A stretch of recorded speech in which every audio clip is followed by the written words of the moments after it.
What you are about to see happened over the course of an hour in the dead of night. A charity rescue mission that the Italian government now consider part of the problem. It's quite wet inside.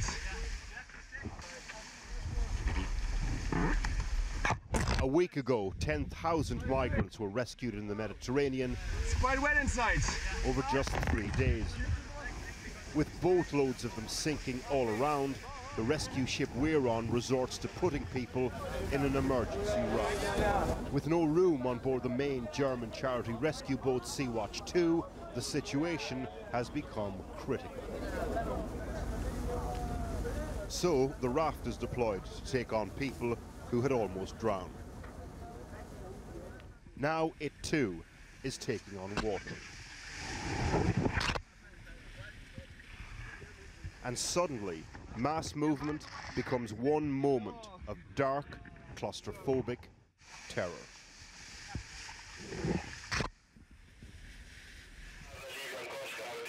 Then into the mix a breakdown in communication.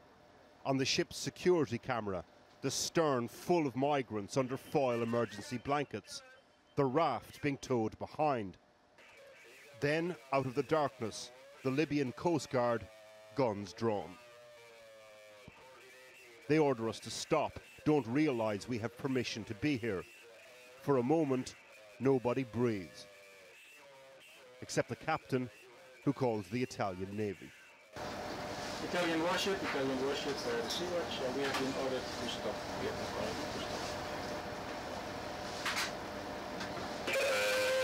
Sea-Watch, who gave you the order to stop it? A man with a weapon. The situation was finally resolved and the Libyans stood down. But this incident speaks volumes about the fraught position rescue charities in the Mediterranean are putting themselves in. Make no mistake, as well as a rescue mission, this is a political act. And the organisation and the crew, by and large, have a left-leaning, open borders worldview, which some will find unpalatable. For example, what's happening in the stern as we speak, the political equivalent to nailing your colours to the mast. Part of the point of this mission is to force the hand of EU countries. By putting themselves on the search and rescue front line, the mission wants to expose the fact that governments aren't. René Bohr freely admits this, particularly when the first of many corpses we would see floats into view. We are not equipped and we are not trained for recovering bodies. I hate this. My anger to this whole situation, that this happens on the border of Europe, it makes me really sad and emotional. Now I see this, I got a lot of flashbacks to last year when this is one body. Last year I had the same situation with 81 bodies we found in this way. As with all rescue boats, once in the search and rescue zone, they're directed by the official Maritime Rescue Coordination Centre in Rome. 3 years ago, the EU search and rescue mission Mare Nostrum was scrapped, the emphasis turning to border protection. So smaller charities ramped up their operations. Ground Zero, the first of 3 days last week when a total of 10,000 people were rescued.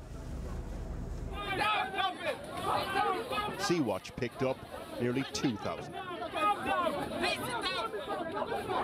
So this is the perfect snapshot of the refugee and migrant crisis. Everybody's here this morning, basically. Starting over on the left-hand side here, they are the engine fishers, they are smuggler affiliates. They've been escorting the migrant boats to our rescue mission. When the boats are empty, they will bring those boats back to the Libyan coast for the next round. And in the foreground here, you can see a boat full, I'd say about maybe 130, 150 refugees, migrants about to board the ship. On top of that, a cluster of charity rescue boats. The revelation for us, the veritable flotilla of boats working as part of or alongside the smugglers' operation. It was beyond brazen. Thumbs up for telly. After the escort, outboards and boats recycled. Later, the migrants on Sea-Watch 2 were transferred to bigger boats, including naval vessels.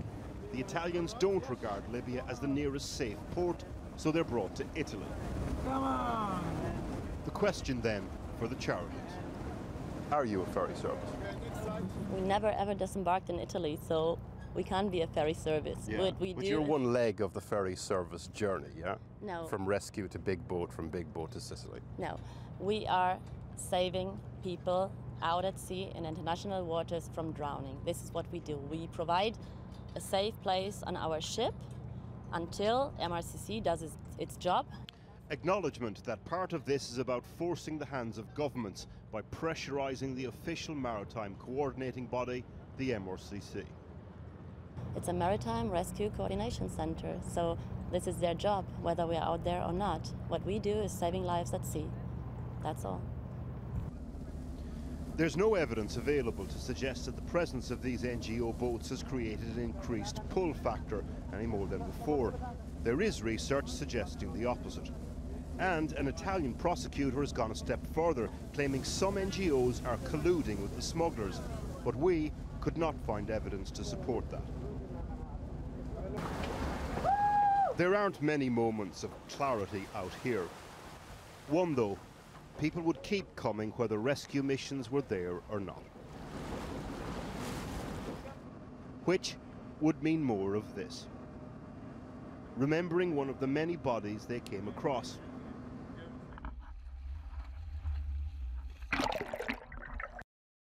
But not before they try to identify it for retrieval by another organisation. A graphic image follows, to be viewed without commentary.